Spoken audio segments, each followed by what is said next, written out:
Hamlet, buenas tardes. Julio, muy buenas tardes, gusto saludarte y a toda la audiencia de Astillero Informa, a tus órdenes.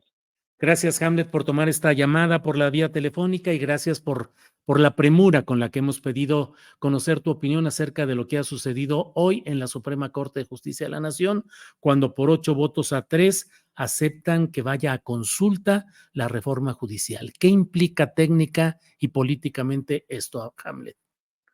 Pues acaban de sacar de la manga un nuevo mecanismo de control constitucional que no está en el propio texto de la Carta Magna y expongo para nuestra querida audiencia. En condiciones ordinarias hay 5 mecanismos de control de la Constitución que sobre todo están enfocados a leyes secundarias y actos de autoridad. El primero de ellos es el amparo.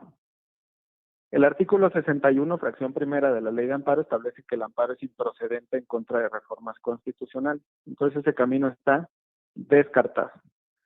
El segundo camino es la controversia constitucional. Ese es un mecanismo que se utiliza cuando hay invasión de competencias entre una autoridad y otra. Por ahí Marco Cortés anunció que estaba en diálogos con gobernadores y alcaldes de su partido para presentar controversias constitucionales en contra de la reforma judicial.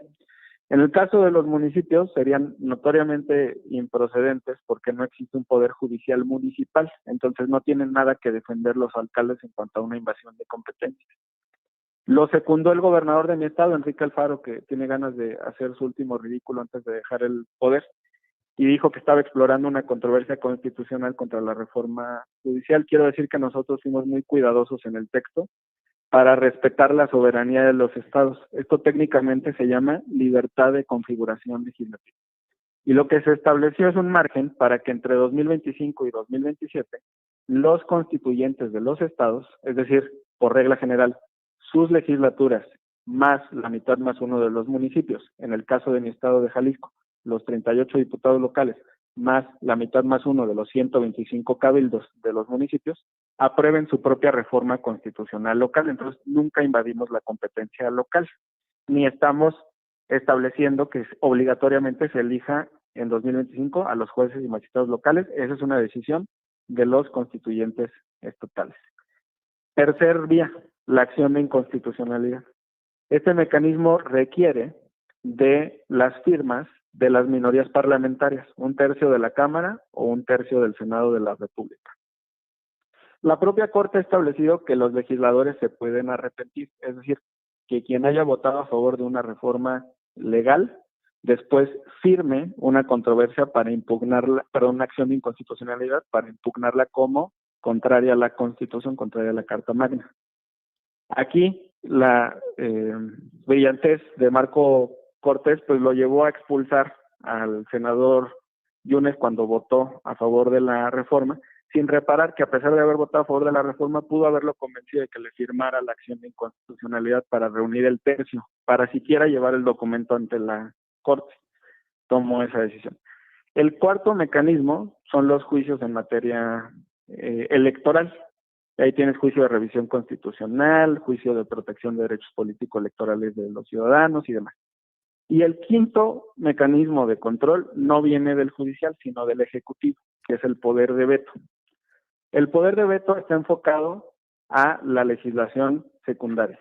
Y el número mágico para superar un veto del ejecutivo es 2/3 del Congreso. Es decir, si el Congreso de la Unión aprobara una ley y no le gusta al Ejecutivo, no le parece acorde a la Constitución, entonces la veta y se regresa al Legislativo para su discusión.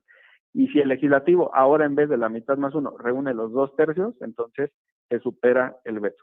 ¿Cuál es la cuestión con las reformas constitucionales? El veto nace vencido, porque ya se votó por los 2/3 del Congreso de la Unión más las legislaturas locales. Esos son los mecanismos para detener una reforma, sobre todo legal, no constitucional.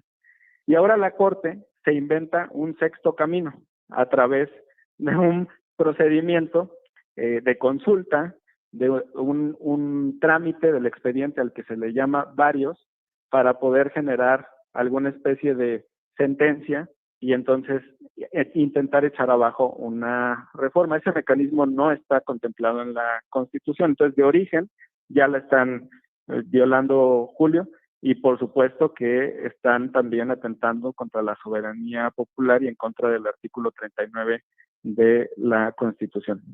Ahora, Hamlet, ahí entramos a este terreno. Están violando la ley, están sacándose de la manga un recurso no existente, pero ¿quién lo va a juzgar o a determinar? La misma Suprema Corte. En pleno conflicto de interés, porque además todos y cada uno de ellos ya se pronunciaron sobre el fondo de la reforma. Hubo quien habló a favor y adelantó que está dispuesto a participar en el proceso electivo, y hubo quien habló en contra de la reforma en muy distintas ocasiones, en medios masivos de comunicación, en sus comparecencias, en el propio Congreso de la Unión. Entonces, hay un evidente conflicto de interés por un lado, porque es una norma que regula su futuro como ministros de la Corte y de sus amigos jueces y magistrados, y por el otro lado hay un prejuicio porque ellos ya adelantaron el criterio. Entonces, por esas dos condiciones no deberían de involucrarse en esta discusión, Claro. Julio. Hamlet, se han pronunciado en la Sala Superior de la Suprema Corte de Justicia de la Nación las palabras de decir que esto puede ser un intento de golpe de Estado. ¿Es así o es un poco al calor de la discusión interna, Hamlet? Pues es el pleno desconocimiento de la soberanía popular, y en términos de la Ley Federal de Responsabilidades de los Servidores Públicos, es un ataque a la forma republicana de gobierno. De hecho, esa es una de las causales que amerita la procedencia de un juicio político, porque están desconociendo este poder tan profundo, tan potente que tiene el poder constituyente permanente, que está compuesto por cerca de 2,000 personas, los 500 diputados, 128 senadores, y hay cerca de 1,200 diputados locales en las entidades federativas.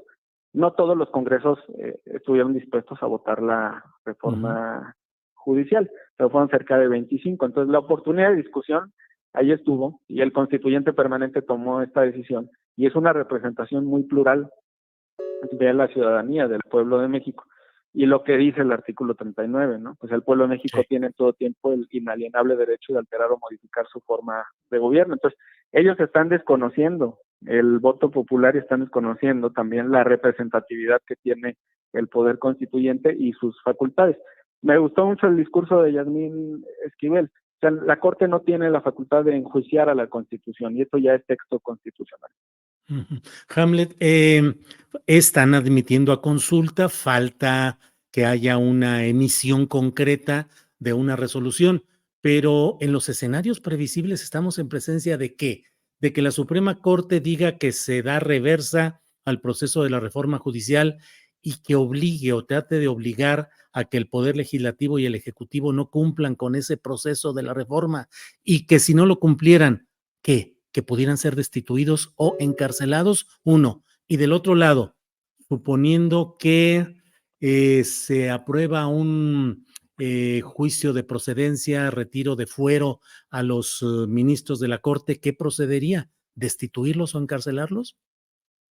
Tienes razón en señalar que en este momento el proyecto que se va para engrose, es decir, para una modificación, es para el efecto de que proceda el análisis. Y en teoría no prejuzga sobre el fondo, solo que, como decía anteriormente, ya prácticamente todos se han pronunciado sobre si están a favor o en contra de la reforma. Entonces es previsible que en el fondo la mayoría de los ministros quieran anular una reforma a la Constitución. Pues por supuesto que no tienen facultades para ello. Julia. ¿Y cuáles serían las consecuencias? Norma sin castigo, una norma sin castigo, pues se queda en la nada. El poder judicial podría ordenar destitución y cárcel de los funcionarios del Ejecutivo o representantes del Legislativo que no cumplieran con esta orden judicial, y al revés, el poder legislativo y el Ejecutivo podrían actuar para cárcel y destitución de ministros de la Corte. Bueno, la actuación tiene que estar dentro del ámbito de las facultades. Entonces aquí el Ejecutivo, el Legislativo y un órgano autónomo como el INE están actuando dentro del marco de la Constitución. Cuando el INE dio arranque al proceso electivo de jueces y magistrados, a mí francamente me sorprendieron dos discursos, el de Carla Humphrey y el de la consejera Zavala. Y ahí Carla Humphrey, que ya fue magistrada, retomó un principio constitucional que se llama lealtad constitucional, es decir, la obligación que tiene todo servidor público de seguir el texto de la Constitución. Y esta reforma ya es texto constitucional. Entonces, no tengo dudas que ni el Ejecutivo, ni el Legislativo, ni el Instituto Nacional Electoral van a dar marcha atrás a este proceso. Por el contrario, en materia electoral no existen las suspensiones. Y además las que están emitiendo los jueces no tienen facultades para ello. Y quien en todo caso podría revisar los actos del INE es la Sala Superior del Tribunal Electoral. Por cierto, el Consejo de la Judicatura ya impugnó estos acuerdos ante la Sala Superior, entonces ahí se abre otra vía. La Sala Superior se tendrá que pronunciar sobre el proceso.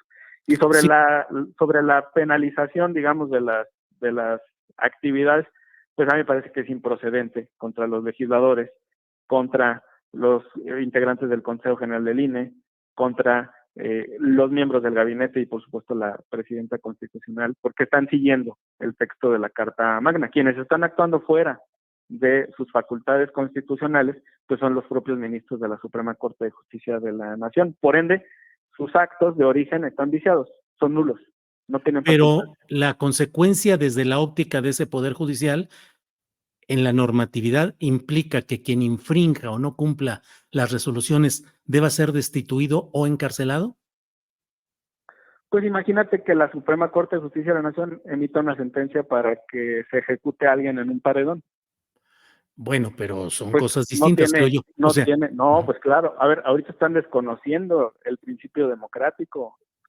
No estoy abogando porque lo apliquen, solo estoy tratando de esclarecer cuáles son las reglas reales que se pueden aplicar y lo que pregunto es, dentro del ámbito de la Corte, ¿tiene facultades, así como está, para todo? Sí. Pero antes de continuar, y discúlpame, por supuesto que la molestia no es contigo, te respeto, aprecio y admiro tu trabajo. Entonces, la molestia no es contigo. Claramente están actuando fuera de sus facultades. Y eso en sí mismo ya es un delito por parte de los ministros de la Suprema Corte de Justicia de la Nación. Y del otro lado, ¿del Poder Legislativo puede desaforar a los ministros, solo desaforarlos o también cárcel puede haber? Pues eso lo tendrán que determinar los legisladores, pero sí hay dos mecanismos. Mira, hay que hacer esta distinción. El juicio político es de carácter administrativo. Lo que se puede lograr con una sentencia en juicio político es la destitución y la inhabilitación en el cargo.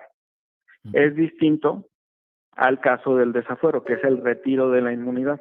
Para que el Congreso pudiera conocer de un caso de desafuero, tendría que haber previamente una solicitud de la Fiscalía General de la República o de la Fiscalía General de alguna entidad federativa. Es decir, ese proceso no nace en el legislativo, tiene que contar con también la voluntad y actos por parte de una Fiscalía, Julio.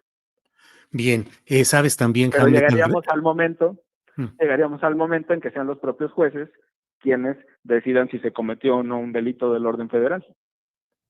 Hamlet, muchas gracias y sabes también el respeto a tus opiniones, a tu sapiencia jurídica y a tu amabilidad siempre de ayudarnos a ir entendiendo estas cosas. Si mi tono fue un poco a lo mejor alto, no sé, te pido disculpas también, no, siempre al contrario, Julio, no te apures. Un abrazo. Igual. Hamlet, que estés bien. Hasta luego. Gracias. Bueno.